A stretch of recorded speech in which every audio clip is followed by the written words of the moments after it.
Adele. This is where it comes from. You see how Jesus is dying on the cross right here and there's a sun halo on him? That comes from the Egyptians measured the sun and they saw that the sun died on December 23rd and it died for 3 days. And this is the northern crux. So when it looked like the sun would come down and it would stay still for 3 days, it would look like Jesus had been dead. So when the cross came, the sun died for 3 days? Yeah, but the 3 days, you see Jesus died according to the tomb here, and then he gets resurrected by two Marys. He got resurrected by two? Yeah, if you read the Bible, it says that Jesus died for 3 days, which is a rewrite of the story that the sun died for 3 days, which just means that the sun looked like it was stopped moving for 3 days. In the Christian version, if you read the Bible, it says Jesus died for 3 days. They wrapped him in linen, which is a rewrite of this Osiris wrapping him and mummifying him. If you see here, two Marys have to fly on top of him to bring him back to life. And Mary just means, sea, which means maritime. If you read the Christian version, instead of two Marys flying over the dead Osiris and flapping and bringing him back to life by imparting spirit into him, he just rewrote this and just called these two Mary and Mary Magdalene, and they both have to climb on top of the sepulcher, and then an angel appeared and came back to life. And so this is a rewrite of this, which is a rewrite of this. So it's just star mythology. It's like taking, they thought they just called the sun a real person like Ra. So here's Cassie. Cassie said that when she was in Girl Scouts at about age 7 or 8, like you guys are, they had a sleepover, and someone asked, how can someone come back from the dead? That didn't make sense. So the reason when Cassie was a girl, they never taught her that these aren't real stories. They're just rewrites of star and astronaut, star constellations and the sun movement. But the Egyptians, that was their cosmology. That was all they knew. And now we have better measurements. We have new cosmology. So then Brian, he says when he was 10, he said, Jesus' resurrection, how can someone come back to life after being dead for 3 days? So that didn't make sense, and that turned him into an atheist. Because if you tell people something doesn't make sense, it's not going to go into their mind. So that's where a lot of these stories come from. Now we're going to talk about the soul. Okay, each one of these is a different state. Like this is Illinois, this is Wisconsin, this is New York. They each had a different god, and they each got to pick one weight of the soul. So is it the Rosetta Stone? Yeah, Rosetta Stone. You know what that is? Yeah, but I don't know what it is. Okay. So Rosetta Stone was discovered in 1820, and it was discovered in Alexandria, or Rosetta, which is over here. Now before that time, people didn't know how to read hieroglyphics. So that's why, if you go back to Isaac Newton, he didn't know that the Bible comes from Egypt, because the top part is hieroglyphics. So when they discovered the stone, they knew Demonic script, which is like an early form of Greek, and they knew Greek. So by comparing these two to this two, then they could decipher hieroglyphics. And after they deciphered hieroglyphics, we read in here how the whole story of the resurrection of Jesus is what's called the resurrection of Osiris. But people didn't know that until 200 years ago. So after we discovered that, then we knew that Christianity was just a rewrite of this. This is where Moses comes from. Anytime you read in the Bible where it says God's long outstretched finger came down and wrote we'll talk about the Ten Commandments here, how Moses wrote, God came down with his finger. There was an Egyptian pharaoh called Akhenaten that he had this place called Armana, and he believed that he did away with all these different gods, and this is where monotheism started. And he said that there's just one God, it's the sun disk, and his name's a 10, and his name means effective for a 10. That's what his name was, a pharaoh. But something like this. So you see where it says Moses here? This is a 10, and this Moses guy, or this Ra Misses, which means Ra's the sun god, or the sun they called Ra, born out of water. So this thing got added together, and that's where Moses came from. Because there's 42. Each one of these states is like a different. This is like Wisconsin, this is New York, this is Delaware, and they each got to pick a different part of the soul. So originally there was 42 parts of the soul, and they were judged by these 42 different gods. And so you see all the gods in the afterlife here. So each one of these is called negative confession. So your soul would go into the afterlife and would confess on you. So if you did something wrong, like you stole, like Temple said, you remember when you stole the Lego or whatever? So if you stole something, that would make your soul heavy, because it says do not steal. do not covet thy neighbor's goods. That's stealing. So in the old days, they would say, if you did enough of these things wrong, your soul would be heavy. And this were the 10 Commandments, the ones in the red, they just stripped off the dumb ones. Like in the old days, it says, do not hinder the flow of running water, because the Egyptians, water was very difficult to find. So they just stripped out some of these other confessions because they didn't make sense anymore, but they kept the 10 Commandments. And that's the ones you read in the Bible. So Obama comes in and he says, we can't be using this old mythology anymore. He says, we've got to base it on universal principles. So now we're teaching you universal principles of chemistry and physics. So here's the weight of the soul. So they said the soul weighed 42 parts. Okay, so if you stole a board game or you stole the Legos, that would make one part of your 42 parts of your soul heavy. And if you did enough of those bad things, your soul would be very corrupt.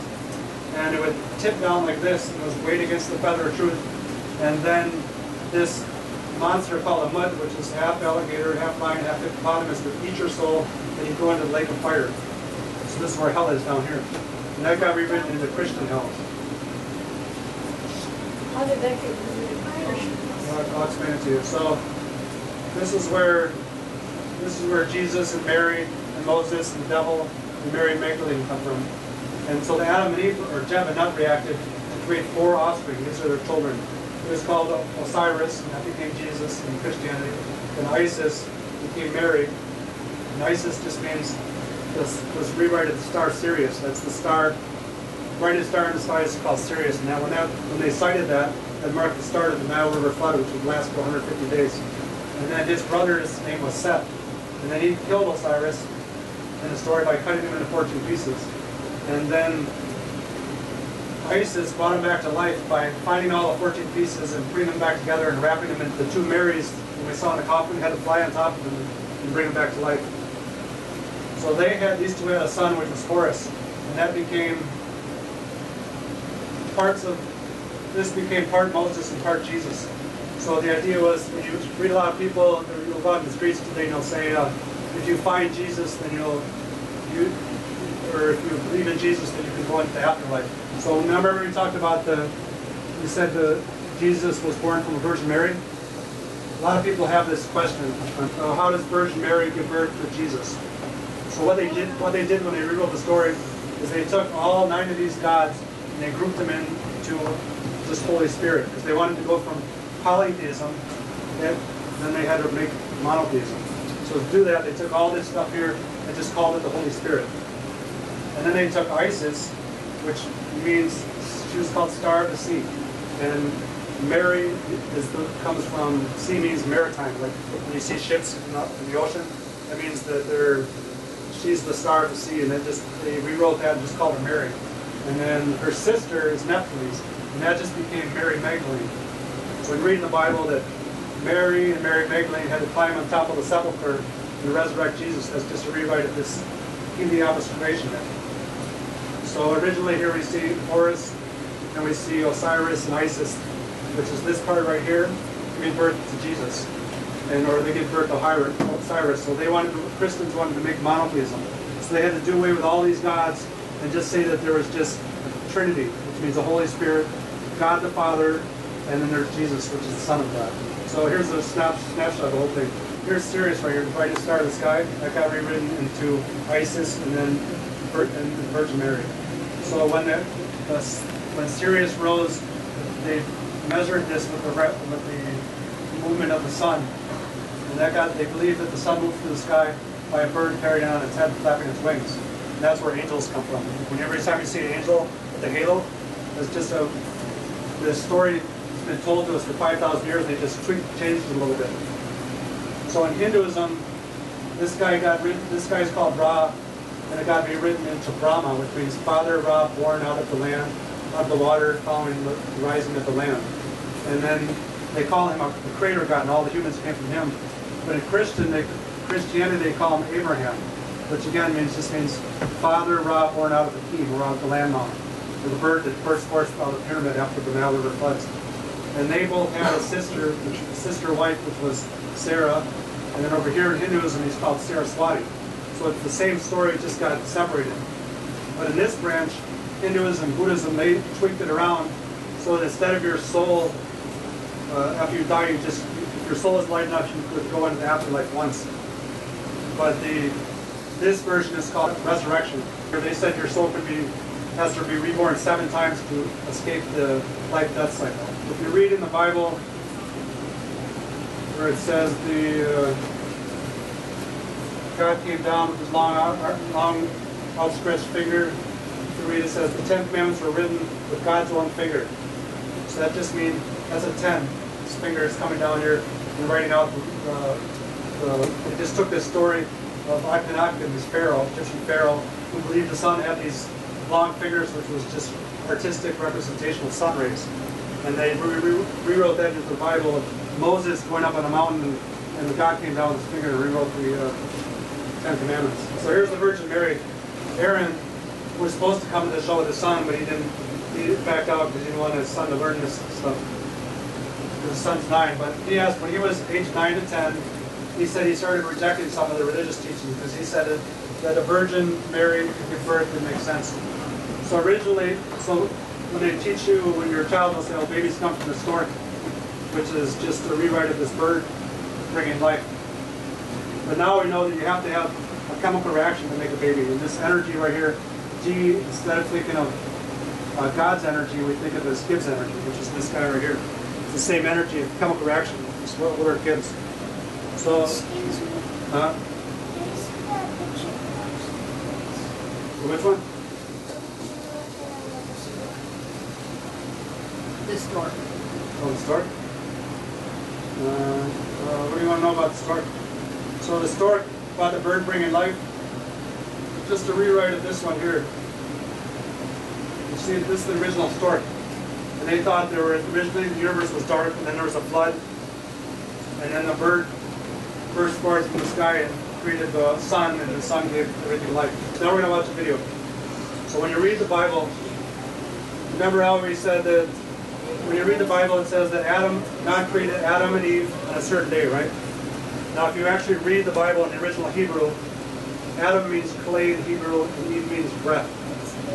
So, originally, Kenom was a god who came to power. He existed from about 2700 BC, but then he rose to power in about 330 BC, which is when the Bible was being written. So the people who wrote the Bible took this story, and he lived on this island called Elephantine. He had a lot of followers. And so he molded 2 people into clay. But then Isis, which is, again is that the star of the sea, which just means maritime, she took the Ankh, which is this is where the Christian cross comes from. You see the little loop on there? Everybody see the little circle on their thing there?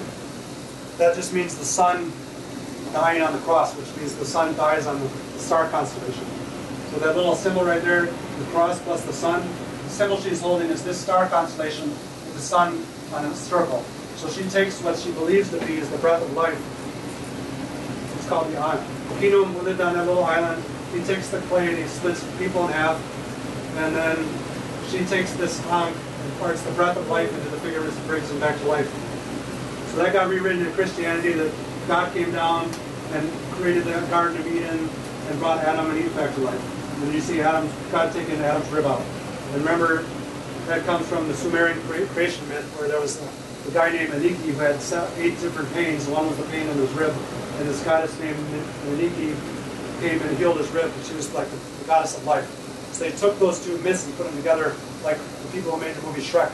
They take a bunch of different stories and put them all together to make one better story. So if you don't know where the origin of these things, and you believe that everything is true in the Bible like it says, then you end up looking dumb on TV, like this guy here. In the dirt. You see how everybody's looking like this guy is stupid or something? Because he believes that this is an actual factual story. He doesn't understand that it actually is a rewrite of the Egyptian clay creation myth. So a lot of people in America believe this. In fact, 56% of Americans believe that God, Adam and Eve were real people. Here's Kenom shaping humans out of clay in his own image. And here's Hathor imparting or breathing life into them. And he becomes a living creature.